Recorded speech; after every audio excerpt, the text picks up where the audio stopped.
government attempt to circumvent a no-confidence motion, the governor would be justified in exercising the power under Article 174 without the aid and advice of the Council of Ministers. Now we have dealt with the role of the governor in the present case. The petitioners have urged that the governor was not justified in reaching the conclusion that he did on the basis of the resolution dated 21 June 2022 because, 1, the 34 MLAs belonging to the Shiv Sena did not express their intention to exit the Mahavikas Aghadi government, and 2, the MLAs who signed the resolution constituted a faction of the SSLP. Although the resolution dated 21 June 2022 specifies that some MLAs of the SSLP were dissatisfied with the functioning of the MVA government, it does not record their intention to withdraw support from the government.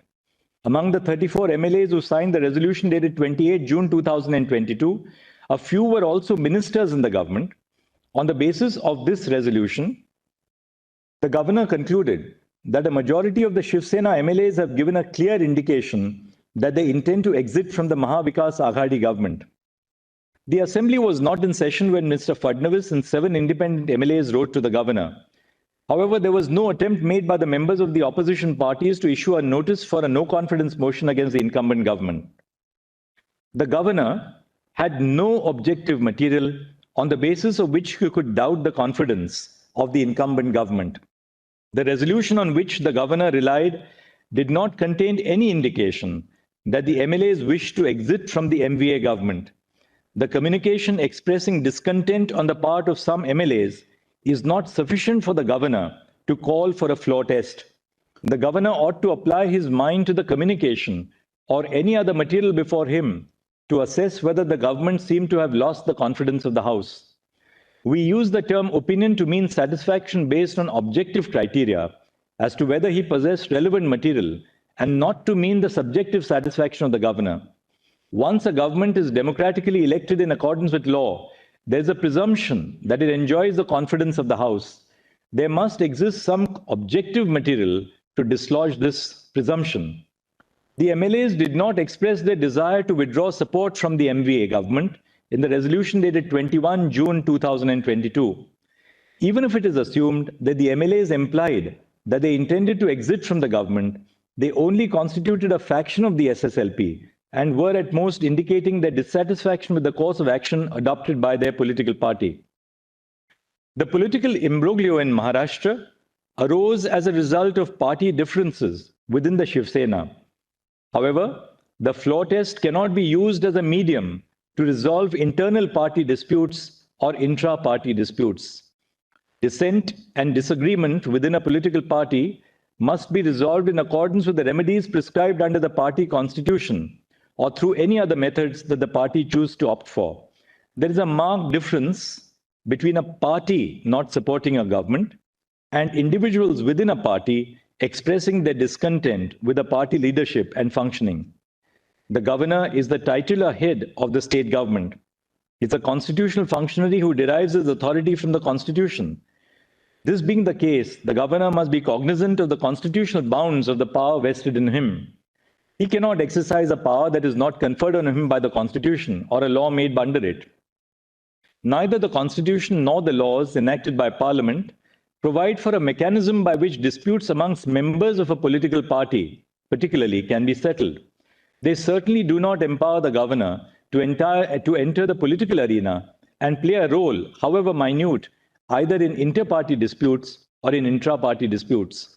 It follows from this that the governor cannot act upon an inference that he has drawn that a section of the Shiv Sena wished to withdraw their support to the government on the floor of the House.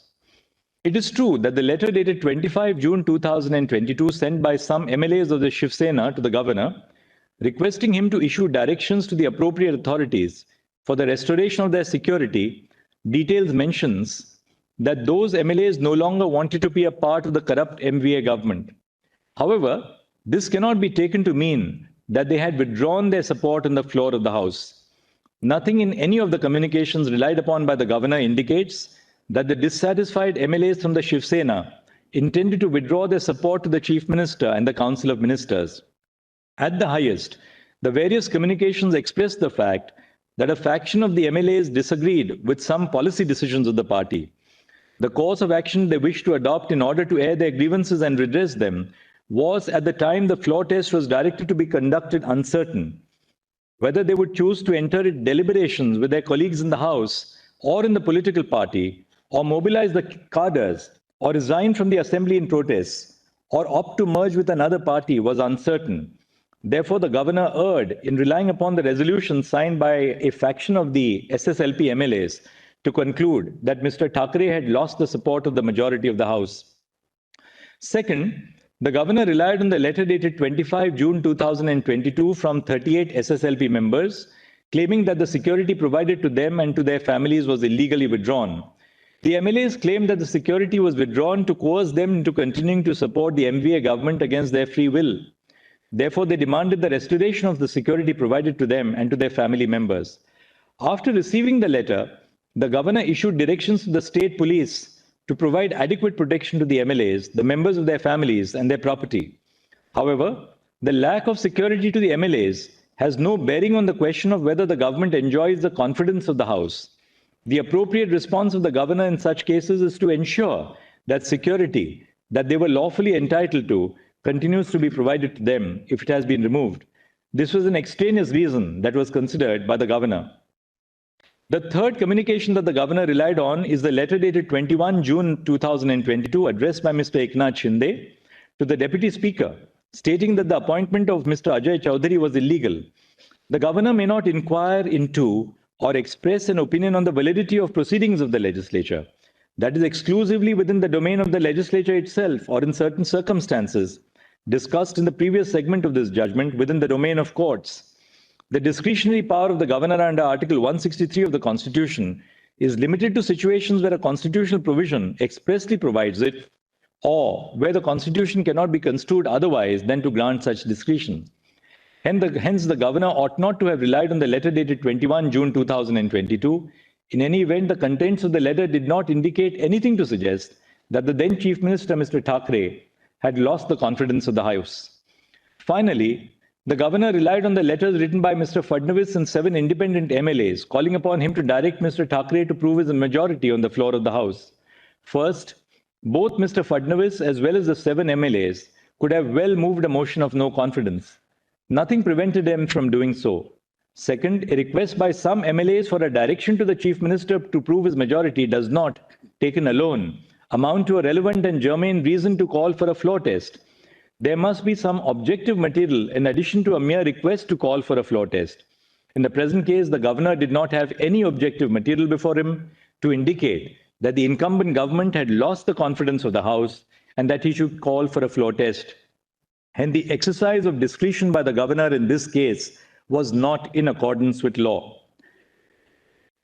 Now on relief. Relying on Bommai and Nabam Rebia, the petitioners argue that this court has the power to restore the status quo ante and rule that the government with Mr. Thackeray as its chief minister is to be reinstated. However, this argument does not account for the fact that Mr. Thackeray did not face the floor test on 30 June 2022 and submitted his resignation. This court cannot quash a resignation that has been submitted voluntarily. Had Mr. Thackeray refrained from resigning from the post of the chief minister, this court could have considered the grant of the remedy of reinstating the government headed by him. The order of this court dated 29 June 2022 held that the outcome of the trust vote to be conducted on 30 June 2022 shall be subject to the final outcome of this batch of petitions. Since the trust vote was not held, the question of it being subject to the final outcome of these petitions does not, therefore, arise.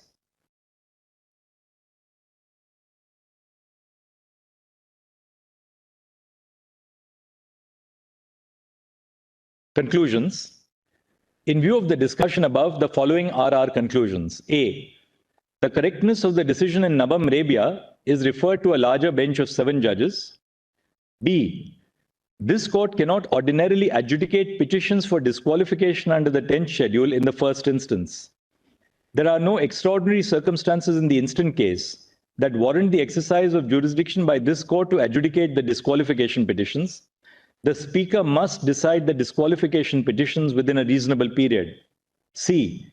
An MLA has the right to participate in the proceedings of the House regardless of the pendency of any petitions for their disqualification. The validity of the proceedings of the House in the interregnum is not subject to the outcome of the disqualification petitions. D.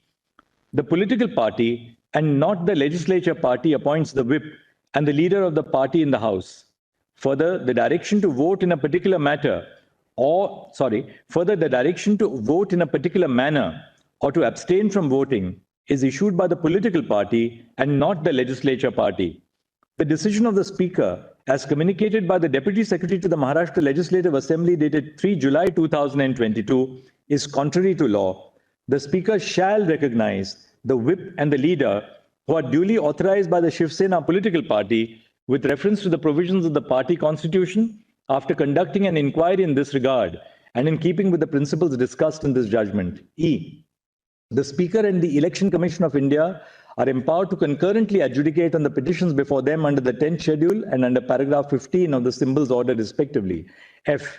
While adjudicating petitions under paragraph 15 of the symbols order, the ECI may apply a test that is best suited to the facts and circumstances of the case before it. G. The effect of the deletion of paragraph 3 of the 10th schedule is that the defense of a split is no longer available to members facing disqualification proceedings. The Speaker would prima facie determine who the political party is for the purpose of adjudicating disqualification petitions under paragraph 2(1) of the 10th schedule, where two or more factions claim to be that political party. H.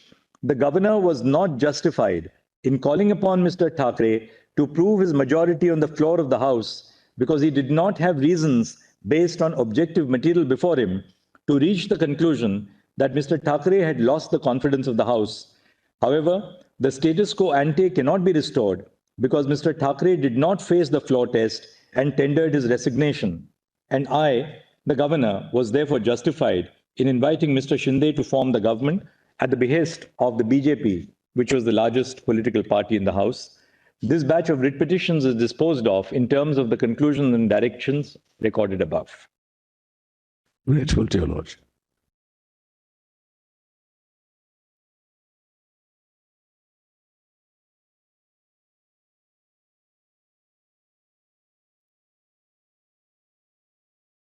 Okay.